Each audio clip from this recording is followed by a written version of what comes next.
right, welcome to the show, Chancellor Agrawal. Thank you for doing this. Thank you for giving me this few minutes to ask you a couple questions. Because since UMKC moved all classes online, a lot of students have been concerned about what are the next steps. What are we supposed to be doing right now? So, I think my internet connection is unstable. Can you guys see me and hear me?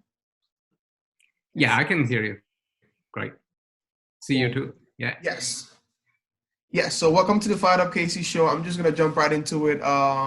Everyone knows this is Chancellor Agrawal, the UMKC Chancellor, and I have Ms. Stacy here. You are the Communication Director, if I'm correct. Assistant. Mrs. Yes? Assistant Communications.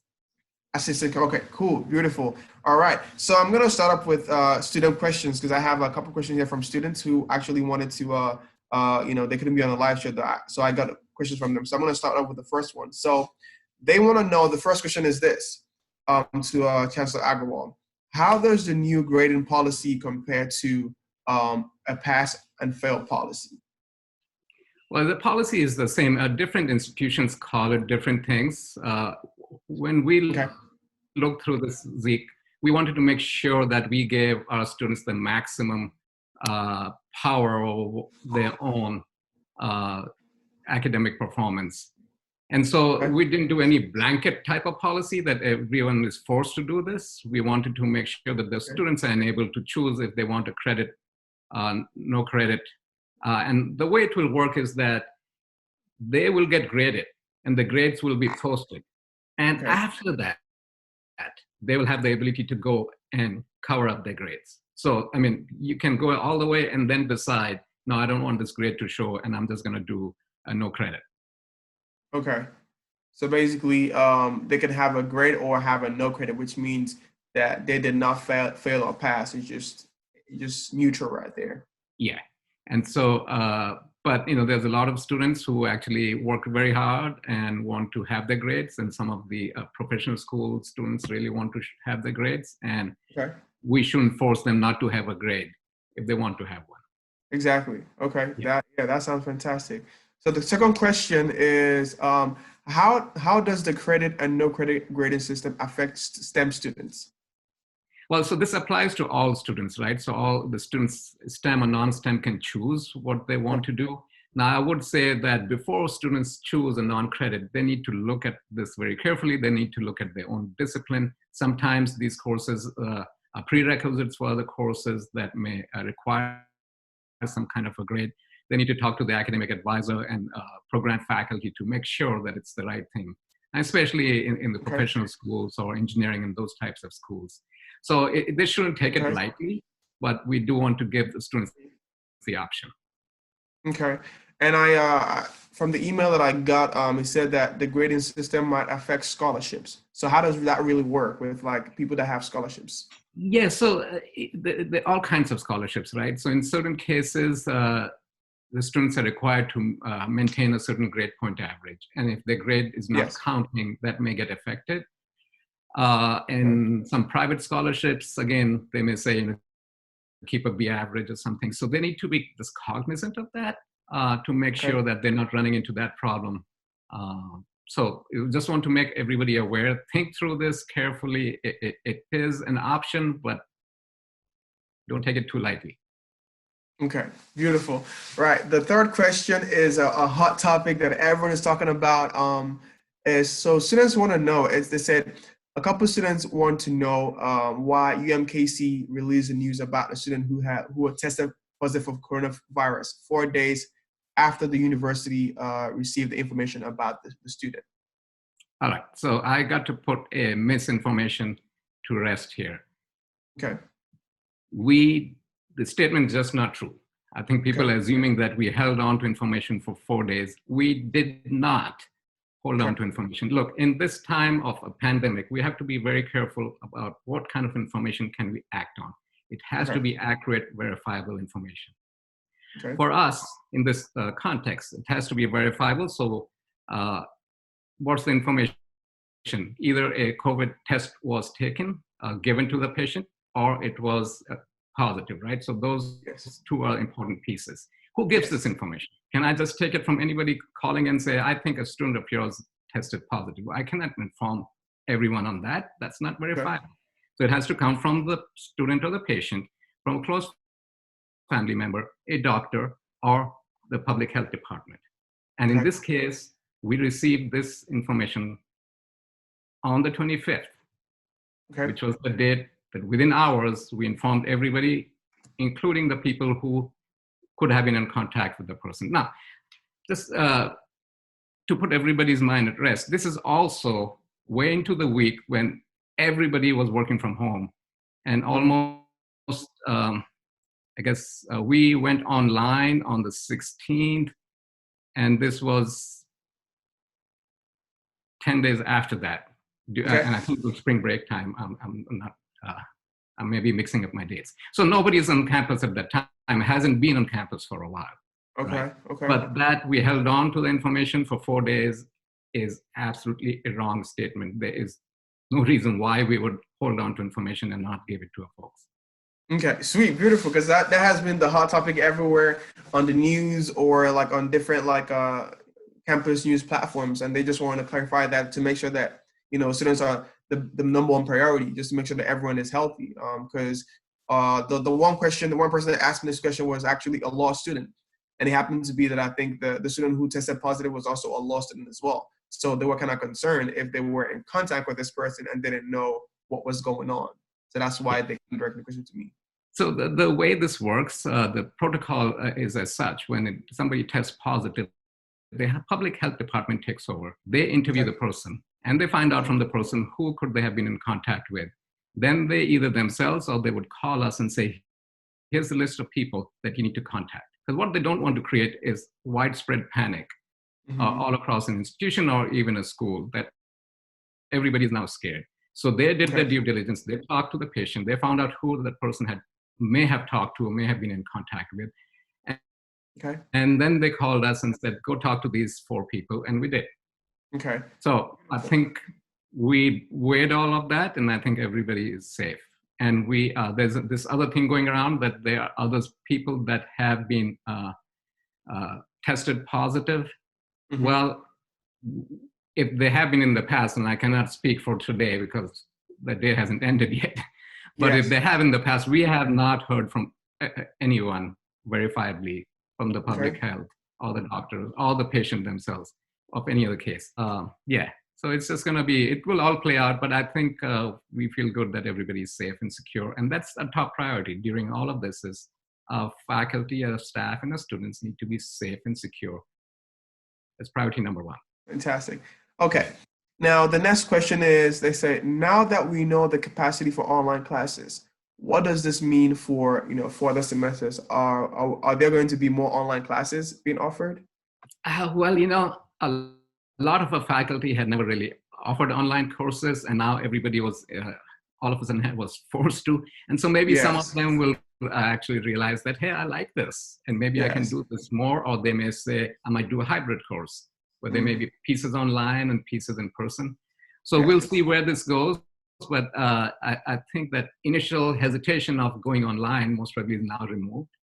Now, we have been trying over the past few months at the system level to consolidate online learning through a system office and do more of it all over the state of Missouri. So this will give it further impetus to go do that. But I'm just going to wait and see how this plays out, what the students like and what the faculty like. Okay, beautiful. All right, so the fifth and the last question from students are, they asked, will this pandemic affect the amount of scholarships that students are available to students? Will this affect the scholarships coming for students?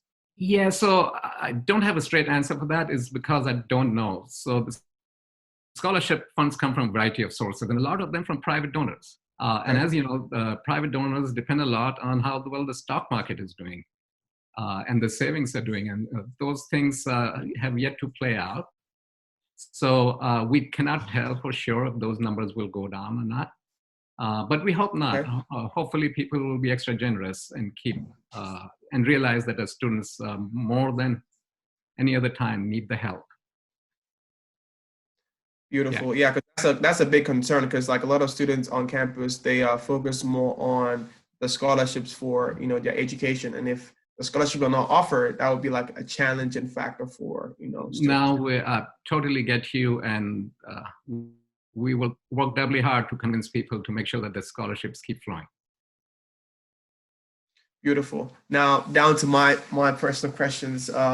So how do students who are struggling financially get access to the emergency funds? Because I know there are emergency funds that are available for students.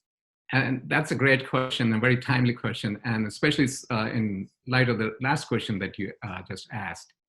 So, Yes. By the way, instructions for that I hear are going online today. So the emergency fund is going live today. So you might want to look for that. From what I hear, the last that I heard, the community and actually the student government too have been very generous.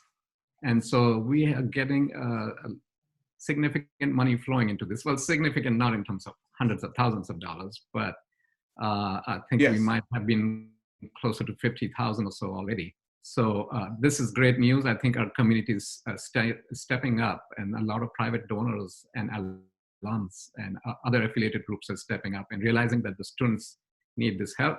A lot of the students, we realize, work their way through school. Those jobs are on hold or those jobs are gone. So any help on an emergency basis we can provide the students, we'll work really hard at that. Awesome. So now with graduation around the corner, I got an email about a virtual graduation. How would that work, and do students certificates? Well, number one, the students will get certificates. So in terms of getting a job, you would have graduated, right? So you are a UMKC graduate at that point once you finish your coursework and you pass. So that's not a worry. It's the piece that we're working on is the celebration of that. And we realize that that is a big piece of an academic career. As you go through the journey through the institution, it should end with the celebration. And especially if you have a lot of first-gen students and others, it's a big deal for the families. So we want to make sure that there's something done. We are exploring all avenues right now. We're looking at nationally for different kinds of software that can help us celebrate. We're also going to reach out to students and families and ask them for ideas. What can we do electronically? So that's not out, but we do realize it's coming up soon. So we will be working on it very hard. Now, having said that, there's still folks, and some students have already written to me. They want to walk the stage, and their families want to see them walk the stage. And I totally see that, why that is important. So we will invite everybody who graduates in May to come back and walk the stage in December, if they want to. If they want to walk the stage, okay. Yeah. Beautiful. So December may turn out to be one of our biggest graduation ceremonies ever, because it may get to be a combined ceremony of the spring and the fall graduations. And let's keep fingers crossed that by December we can hold large gatherings again.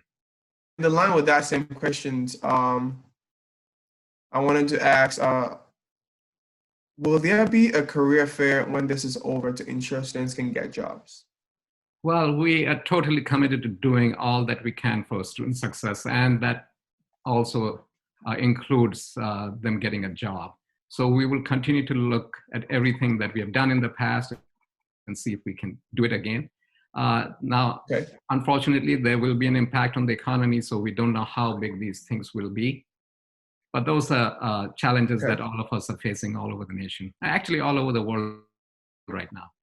So because I know that we have like a lot of smart, intelligent professors and smart, intelligent doctors.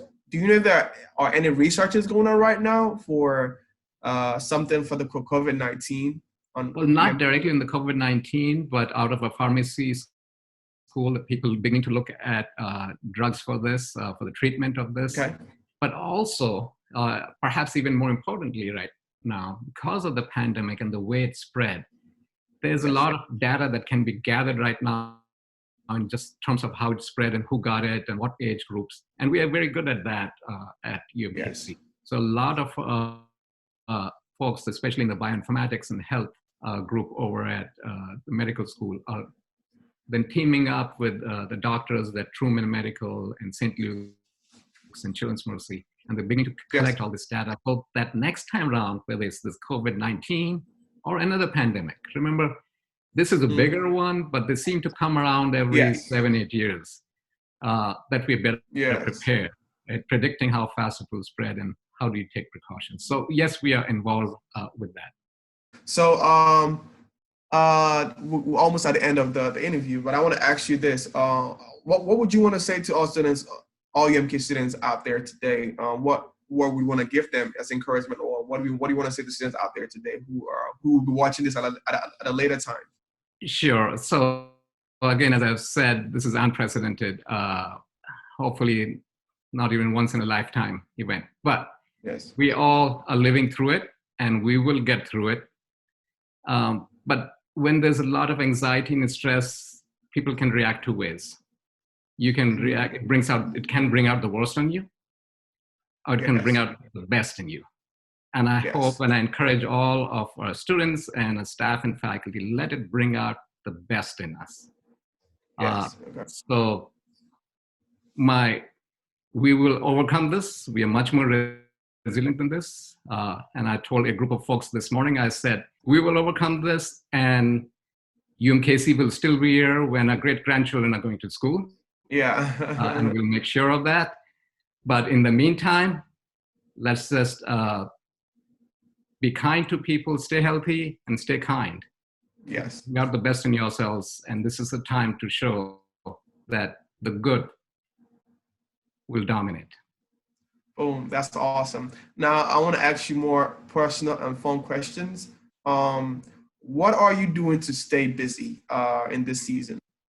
What are you in busy a lot? Asking me? Are you working from home?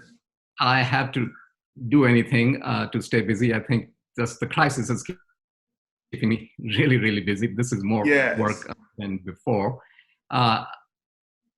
I'll share a personal note with you. Somebody asked me the other day, they said, you didn't sign up for this, did you? And I thought about it for a minute. And I said, yes, I did. I didn't anticipate it, but the day I came to UMKC, I signed up for anything that UMKC will go through. And we will, be with UMKC, and we'll make sure that it gets to the other end. So we're staying pretty busy. I do steal a little bit of time here and there if I do get it. And I put something out on my social media. You can see it. I do oil painting. And that I calm down. Because that kind of just, I can focus on that for a few minutes, and that calms me down and rejuvenates me. Other than that, the flip side of these bad times is that family is staying home. It's much more interaction with family, and perhaps it's all bringing all of us back to the basics of what's really important. It's shelter, it's food, it's family and relationships, and we need to take this as we go forward. Awesome. And I like to put you on whenever I come on my show. So have you heard of TikTok? I've heard of TikTok. Now, last I hear that's for like young people. I do a show, and last time I came, you actually introduced me to an artist. I think it was Andy Minio. Yeah. So yes. So what's with TikTok? So, I mean, it's pretty much what's happening right now with everyone staying home. Everyone's on TikTok doing either funny videos or just sharing basic live videos. It's just sharing what's going on in your daily life. So it's an entertaining, it's like a Snapchat, like Instagram, more of just video and fun stuff. So you can just download the app and just scroll through, and maybe you can do a TikTok, and we can see you on TikTok. On TikTok. I'm trying to keep up with with the things happening, and I hear there's a show that's very popular right now called Tiger King. I haven't watched it yet. Yes, that is popular. I need to get on it too. Yes. Yeah. Okay. So one last thing. What is the first thing you're gonna do when this is all over? What is the first thing on your bucket list you want to do when this is all said and done? You want to get out there. I've got one of my children back home. The other one is not here, but we do talk to him quite a bit. But what I'm missing is I love to walk the campus. I love to stop. I have students stop me and talk to me, or faculty or staff. I'm really missing that interaction. I'd never thought I would, to this extent, just sitting here. But I want to go out there, nice days like today. I want to be out there mingling with the UMKC family. So that's the piece I'm missing, and I sure hope we get there as soon as possible. And once again, I encourage all the students, if you see me walking around campus, chat to me. I love that. Okay, sweet. So I think what I'm hearing is we're going to be seeing a line of students line up just to say hi to you once school open up. You're going to have students around you trying to shake you. No, so, I don't know about social distancing. We may still not be able to shake hands, you know? Maybe it's still... That's awesome. But thank you so much for coming on the show. I will put this video out on YouTube so people can actually see it and watch to get this information. And thank you for giving me this opportunity. Mrs. Stacy, thank you for coming on. I know you were kind of like watching over us to see, just to make sure we don't do anything too crazy. But thank you so much, Chancellor, for giving me this opportunity. Yeah, thank you. This is an awesome conversation. Thank you for bringing time to connect with students. This is awesome. We needed to hear from you because in all this pandemic, we're all just keeping silent. But hearing from you gives me like assurance that everything's gonna be all right. We're gonna get through this. And well, thank you, Zeke. Love to be on your show. It's always fun, and thank you for having me again. Yes, and also I just want to say to you guys. So do not forget to go to FiredUp KC on YouTube at FiredUp KC on YouTube or Instagram to subscribe and get this video on. And please check this out. This is awesome. It's exclusive. This is the first interview of the Chancellor, so do not miss out. And thank you guys for tuning in.